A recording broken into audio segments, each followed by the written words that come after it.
Saúdo a todos com a paz do Senhor. Quero neste momento citar uma palavra que se encontra no livro de Jeremias, capítulo 29, versículo 13 e 14, que vai dizer assim: Buscar-me-eis e me achareis, quando me buscardes de todo o vosso coração. Serei achado de vós, diz o Senhor, e farei mudar a vossa sorte. Até aqui, amém, uma palavra abençoada. Nós nesta noite lemos uma palavra, a palavra esta que foi citada ou proferida por um homem de Deus chamado Jeremias, também conhecido como o profeta das lágrimas, o profeta chorão. Isto porque Jeremias viveu durante períodos de dias negros da história do reino de Judá. Se nós retrocedermos na história e partirmos de um princípio como a chamada de Abraão em Gênesis capítulo 12, nós vamos ver que Deus vem a Abraão e diz: Abraão, sai da tua terra, da tua parentela, da casa do teu pai, e vai para a terra que te mostrarei. E Abraão, atendendo à voz de Deus, ele sai de Ur dos Caldeus, na Mesopotâmia, e ele vai para uma terra que lhe fora prometida. Que lhe fora prometida, porém quem lhe prometera não fora homem. A Bíblia vai dizer em Números capítulos 23, versículo 19, que Deus não é homem para que minta, nem tampouco filho do homem para que se arrependa. Tendo ele porventura prometido, não fará, ou tendo falado, não cumprirá. E lá em Jeremias capítulo 1, versículo 12, vai dizer: Eu, o Senhor, velo em cumprir minha palavra. Aleluia. Quem prometera a Abraão não foi um homem, não foi um ser humano, não foi alguém qualquer, mas foi o Deus Todo-Poderoso. E no decorrer dos fatos, todos conhecem a história que Abraão gerou a Isaac, Isaac por sua vez gerou a Jacó, Jacó por sua vez, que teve seu nome mais adiante mudado para Israel, gerou 12 filhos, e dentre esses 12 filhos havia um por nome José, um moço que era sonhador, um moço que em seus sonhos se via sonhando sobre a sua própria família, se vinha reinando sobre a sua própria região, sobre as terras daquela época.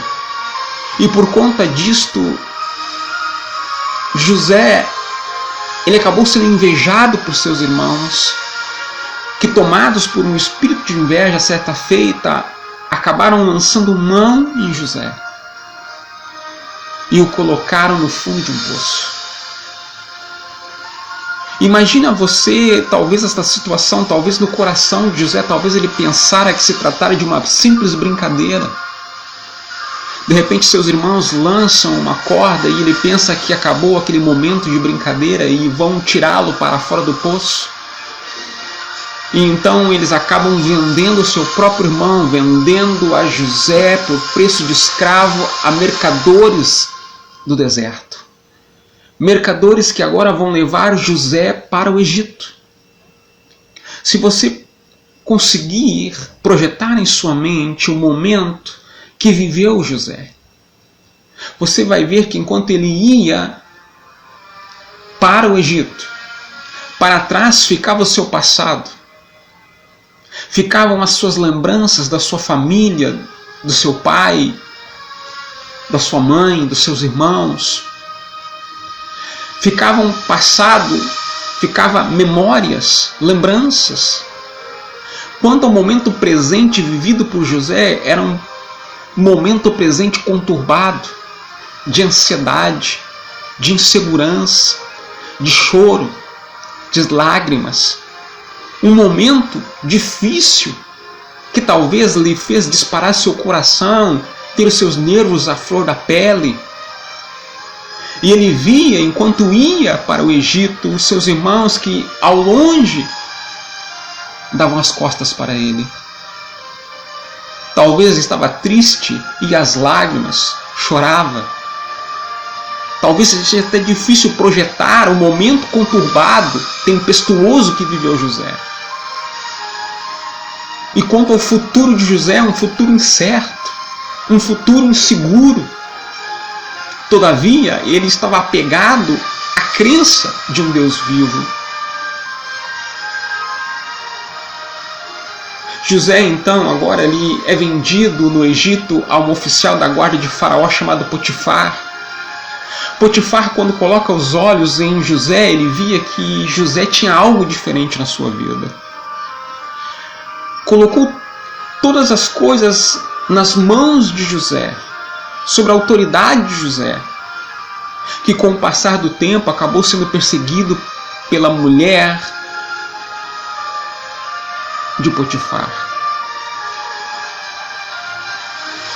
que então o acusa indevidamente. Então, por conta disso, Potifar acaba mandando prender José, que vai parar num cárcere, que vai parar num calabouço, que vai parar numa cadeia, numa prisão, como um malfeitor, não sendo ele isso.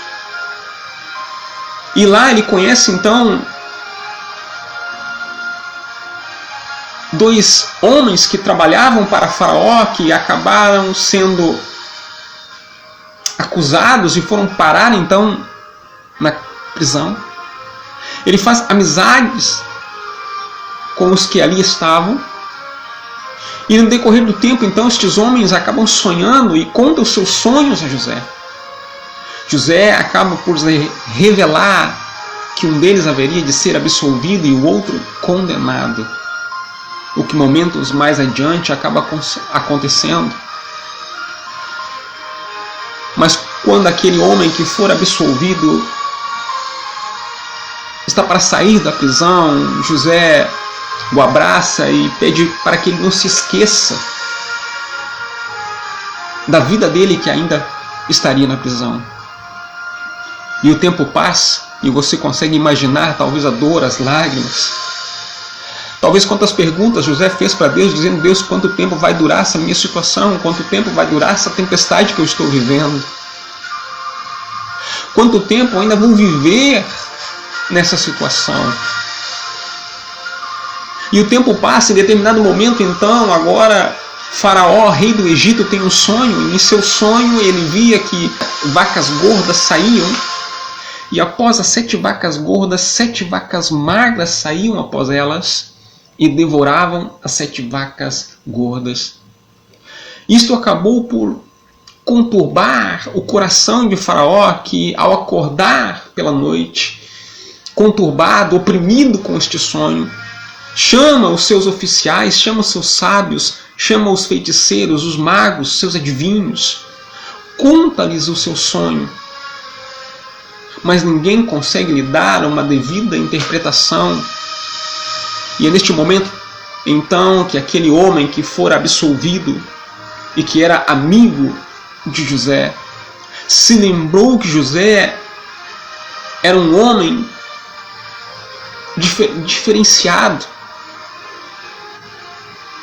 E ele conta a Faraó que havia um hebreu que estava na prisão, a quem ele contara os seus sonhos e que lhe dera a devida interpretação. Faraó então manda chamar José, que quando se apresenta a Faraó, ouve o seu sonho. E então lhe revela, dizendo que as 7 vacas gordas significavam 7 anos de fartura que viria sobre o Egito. Mas após os 7 anos de fartura, viriam 7 anos de miséria, de fome sobre a terra.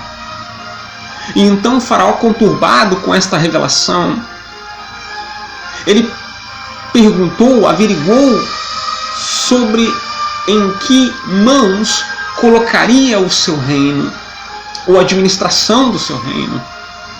E ele então desce do seu trono, se dirige a José, tira o anel do seu dedo e coloca nas mãos de José. Sabe o que aconteceu? Aquele menino que um dia esteve no fundo de um poço, aquele menino que fora humilhado, aquele menino que fora perseguido, aquele menino que sofreu momentos tempestuosos, que estava no fundo de um poço, ele saiu do fundo do poço para sentar no trono do Egito como governador.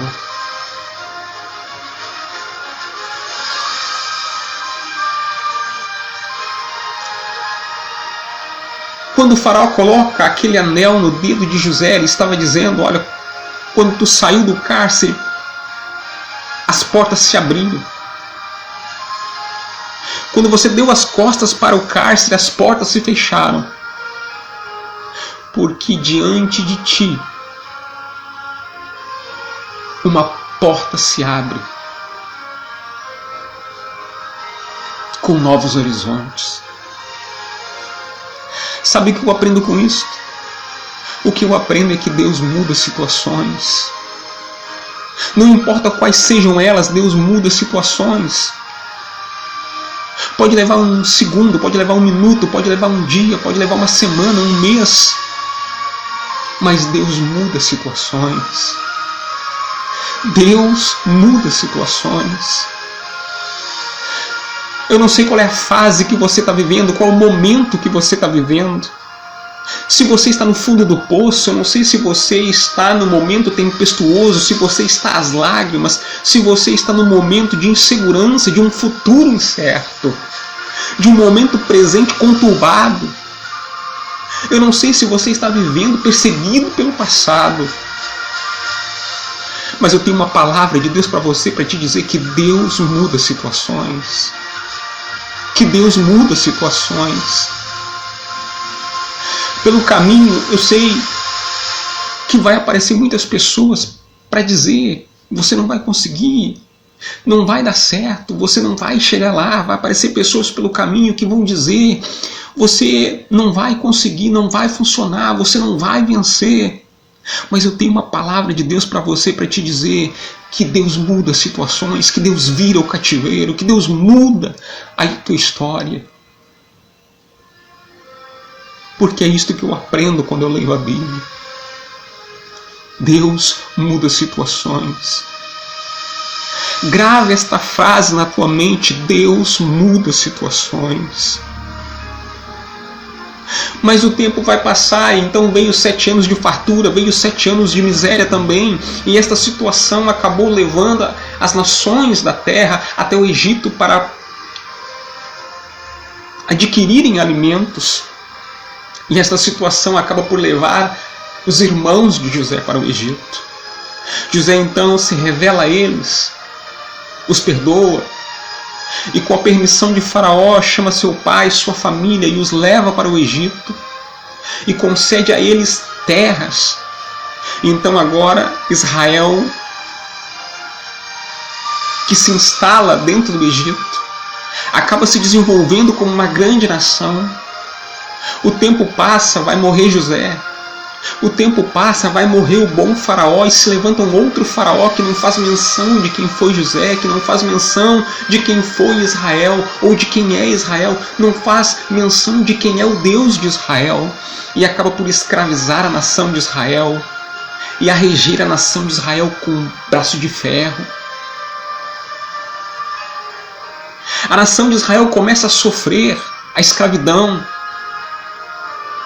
a viver aprisionada dentro do Egito. Mas nesse meio tempo, então, Deus levanta um homem chamado Moisés, que sob o braço forte de Deus é conduzido para o Egito, e então liberta a nação de Israel da escravidão. E agora Moisés conduz a nação de Israel para aquela terra que fora prometida a Abraão. Mas o tempo também vai passar para Moisés. Moisés envelhece, passa o tempo, e passa a liderança da nação de Israel para Josué e Caleb. Mas o tempo também passa para Josué e Caleb. E então, a partir daí, juízes começam então a reger e a conduzir a nação de Israel. Mas o tempo passa e a nação de Israel não quer mais um reino teocrático. Eles começam a olhar as nações vizinhas, eles começam a ver que as nações eram conduzidas por reis humanos. E eles pedem a Deus um rei humano. E Deus então lhes concede o primeiro rei. Lhes concede o primeiro rei chamado Saul. Mas o tempo passa para Saul. E então agora a nação de Israel agora vai ser guiada e conduzida pelo rei Davi.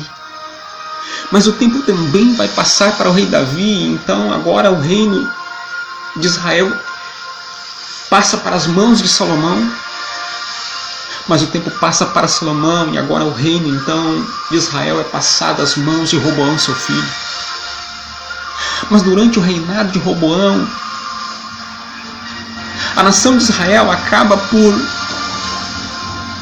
se envolver tanto com as nações pagãs à sua volta, que durante o reinado de Roboão, então, a nação de Israel se divide em 2 reinos. Reino do norte, formada por 10 tribos e continua se chamando a nação de Israel. E reino do sul, formada por 2 tribos, Judá e Benjamim, e passa a se chamar o reino de Judá.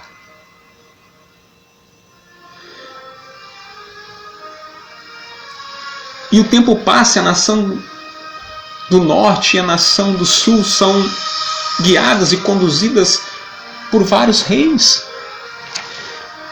E durante esse período, então, a nação do norte, a nação de Israel, acaba por se afastar tanto de Deus, a praticar abominações terríveis como as nações vizinhas, que Deus, com a finalidade de levá-los ao arrependimento, levanta-lhes profetas e envia-lhes profetas como Elias, Eliseu, Amós, Oséias, mas eles acabam por rejeitar a mensagem de Deus, pedem a proteção divina e então agora são perseguidos, afrontados pelos exércitos da Síria, que então de tal forma a nação de Israel é destruída, é dispersa pela terra e a partir daí nunca mais se ouve falar da nação de Israel.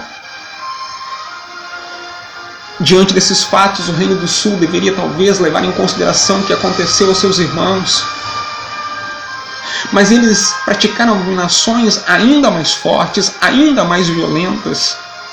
E Deus também, com a finalidade de levá-los ao arrependimento, enviou-lhes profetas.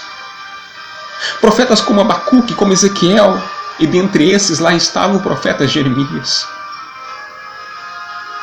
Todavia, Judá também rejeitou a mensagem divina.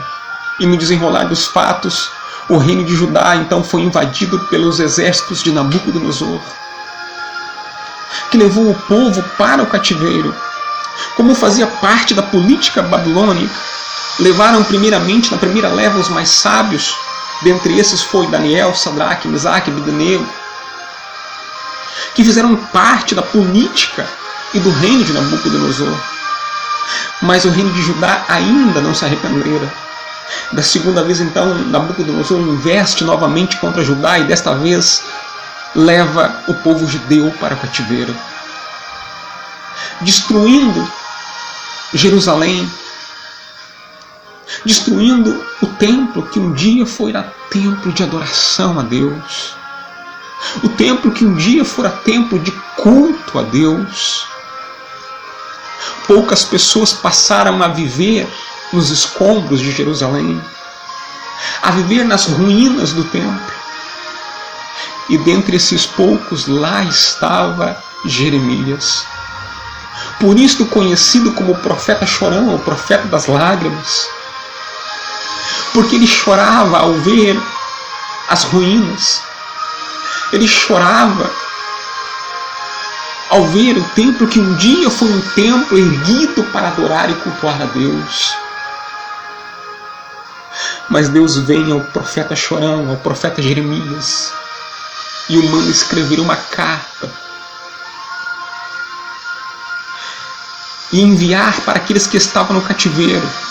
E parte desta mensagem dizia: buscar-me-eis e me achareis, quando me buscardes de todo o vosso coração. Serei achado de vós e farei mudar a vossa sorte. Deus estava dizendo para aqueles que estavam no cativeiro: eu vou mudar a história de vocês. Eu vou reverter esse quadro. Eu vou mudar essa situação. O que Deus estava dizendo para aqueles que estavam no cativeiro é que Deus ia mudar a história daquela nação. Deus estava dizendo para eles: eu vou reverter esse quadro, eu vou mudar a história de vocês. Eu quero te dizer com isto uma coisa. que Deus é fiel. Que Deus é fiel. O tempo vai passar e Deus levanta Esdras e Neemias, que conta a história que com uma mão eles pegavam na espada, com a outra eles pegavam nas ferramentas e trabalhavam arduamente, vigilantes e operantes, e reergueram os muros de Jerusalém, reergueram Jerusalém. E nesse tempo então Deus levanta o rei Ciro, que investe contra Nabucodonosor, peleja contra Nabucodonosor e liberta o povo judeu da escravidão. E lhes permite voltar à sua pátria amada. E então o povo judeu agora começa a caminhar por entre o deserto, entre as nações vizinhas. E é nesse momento que o Salmo 126 é citado. É aí que eles começam a dizer: quando o Senhor restaurou a sorte de Sião, nós ficamos como quem sonha. Com certeza nossos lábios se encheram de rios e a nossa boca de cântico, porque grandes coisas tem feito o Senhor por nós, e é por isto que estamos alegres. Oh, Deus estava dizendo que Ele muda situações. Deus muda situações, não importa quais sejam, Deus muda situações. Oh, eu não sei qual é o teu quadro, qual é a tua história. Eu não sei qual é o teu choro, qual é o teu lamento. Qual é o teu fundo de poço, qual é o teu deserto, qual é o teu gigante, qual é o teu mar vermelho. Mas eu estou aqui para te dizer uma frase simples, mas profundamente poderosa: é que Deus muda situações.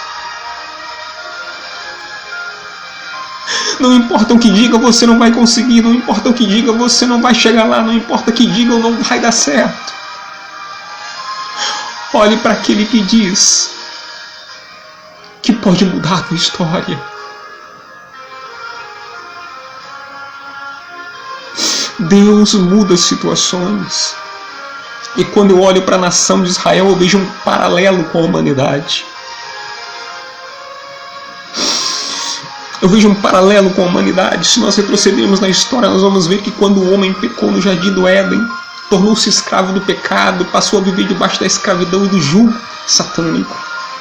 Deus então fez uma promessa dizendo que da semente da mulher sairia um que esmagaria com a cabeça da serpente e que libertaria a humanidade. O tempo vai passar. O tempo vai passar e as nações começam a esperar um libertador.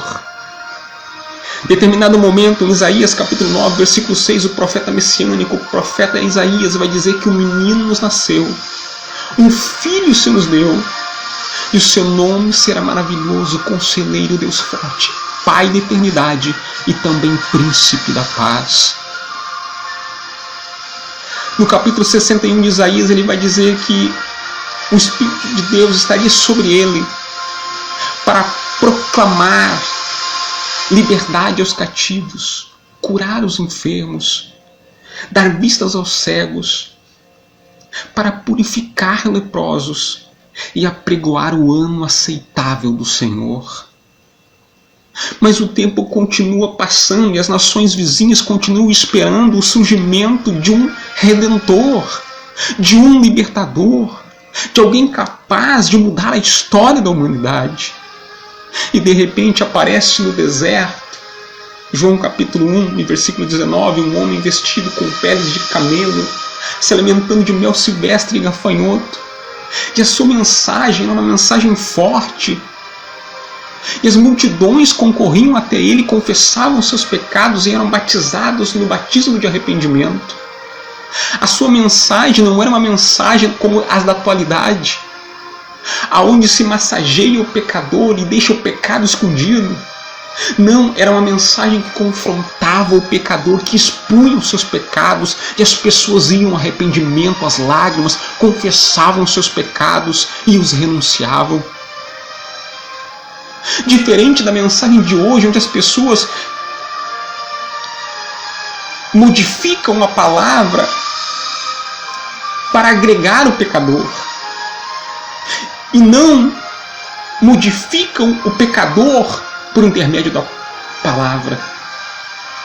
A mensagem de João era uma mensagem muito forte, uma mensagem que confrontava o pecado, e as nações, as multidões concorriam até ele.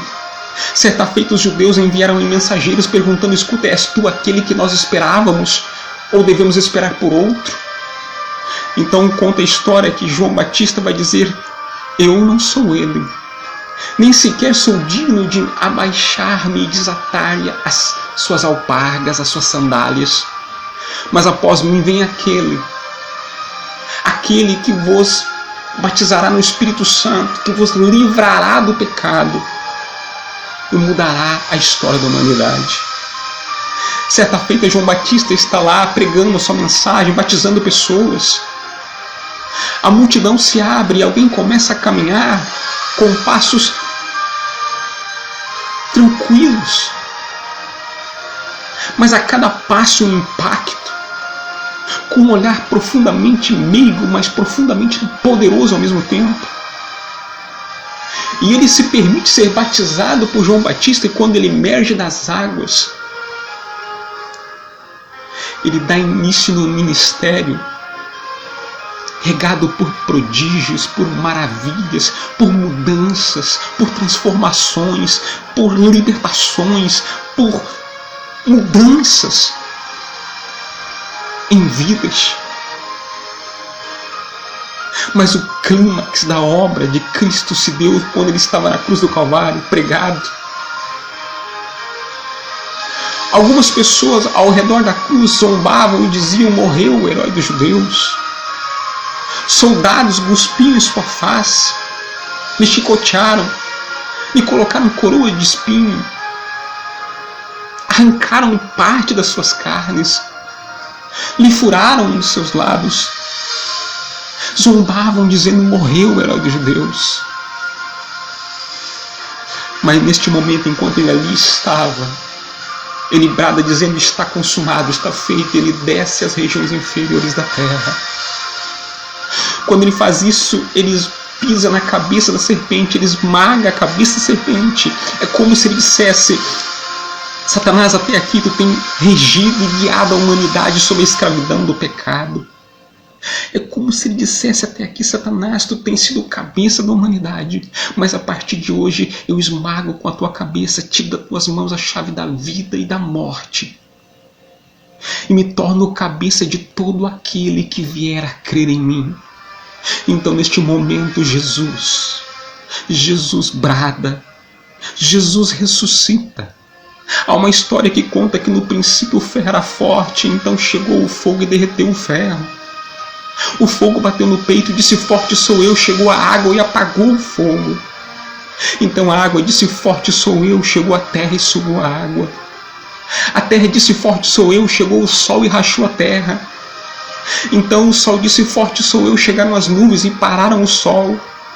Então as nuvens disseram: forte somos nós. Chegaram os ventos e sopraram as nuvens. Os ventos disseram: forte somos nós. Chegaram as montanhas e pararam os ventos. Então as montanhas disseram: forte somos nós. Chegou o homem sobre a terra e destruíram as montanhas. Então o homem bate no peito, das costas para Deus, e disse: forte somos nós. Chega a morte e mata o homem. Foi-se a glória da humanidade. Foi-se a glória do homem. Mas neste exato momento Deus envia o seu Filho Jesus, que assume a forma corpórea de homem como eu, como você, sujeito às mesmas falhas, aos mesmos pecados. E ele vai, enfrenta a cruz, ele morre. E é neste momento que ele está no seio da terra, que ele enfrenta a morte, que ele vence a morte, que ele vence Satanás. E ele então, ao terceiro dia, revive, ressurreto, glorificado como o Rei dos Reis e Senhor dos Senhores. O mais forte é Jesus. O vitorioso é Jesus. E é por isso que ele diz que é aquele que muda situações, porque ele mudou a história da humanidade. Ele não só mudou, como ele tem mudado a história de vidas, a história de pessoas. Ele tem transformado inúmeras vidas e continua a mudar, a transformar situações. Em todos os relatos bíblicos você vê Jesus mudando a história de pessoas. Você vê ele se encontrando com pessoas e transformando a vida dessas pessoas. Mas neste momento eu quero abrir um parênteses para te falar não da história de pessoas que Jesus mudou. Porque Jesus mudou a história de inúmeras pessoas, há relatos bíblicos sobre isso. Mas neste momento eu quero te dizer que neste exato momento ele veio aqui para mudar a tua história. Hoje Jesus não está lá em Jerusalém, hoje Jesus não está em Jericó, hoje Jesus não está em Cafarnaum, hoje ele está na tua região, na tua localidade, hoje através das ondas, por onde chega a sonoridade desta mensagem. Ele veio até você, penetra os teus ouvidos, penetra o teu coração, a tua mente para te dizer: eu mudo a tua história, eu mudo a tua história, eu mudo a tua situação. E hoje, neste exato momento, ele está aqui para reverter o teu quadro. Como eu disse, eu não sei se tu está no fundo do poço, ele te arranca do fundo do poço. Eu não sei se tu está na tempestade, ele faz cessar a tempestade. Eu não sei se tu está perdido em meio oceano da vida, ele te dá o farol, ele te dá um porto seguro. Eu não sei se neste exato momento você está vivendo um momento difícil, mas eu tenho uma palavra de Deus para você. Deus muda situações e neste exato momento ele veio aqui ter um encontro com você para mudar a tua história. Neste exato momento ele está aqui para mudar a tua história, para mudar o teu quadro de vida. Neste exato momento ele está aqui para reverter a tua história.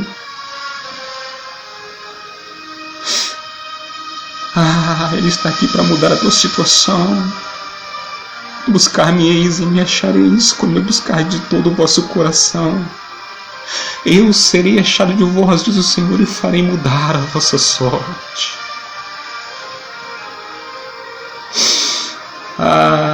Ele é aquele que muda a história, ele é aquele que muda as situações. E hoje é o teu dia, o dia do teu milagre. Talvez seja o dia da tua cura, talvez seja o dia da tua restauração, talvez seja o dia da tua libertação, talvez seja o dia do basta do teu sofrimento.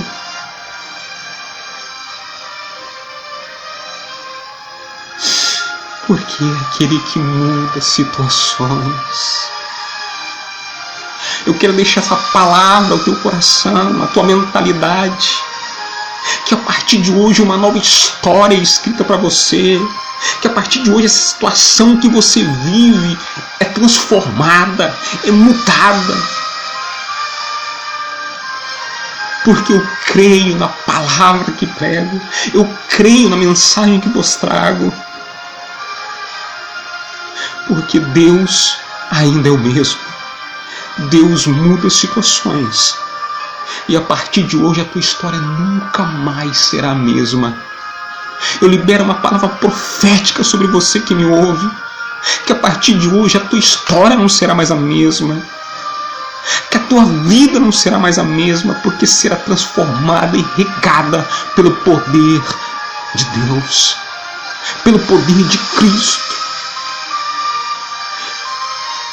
Você não será mais uma pessoa que viverá na humilhação, no desprezo. Uma pessoa talvez acostumada a viver no fundo do poço, não. Você a partir de hoje vai ser uma pessoa que vai sair do fundo desse poço.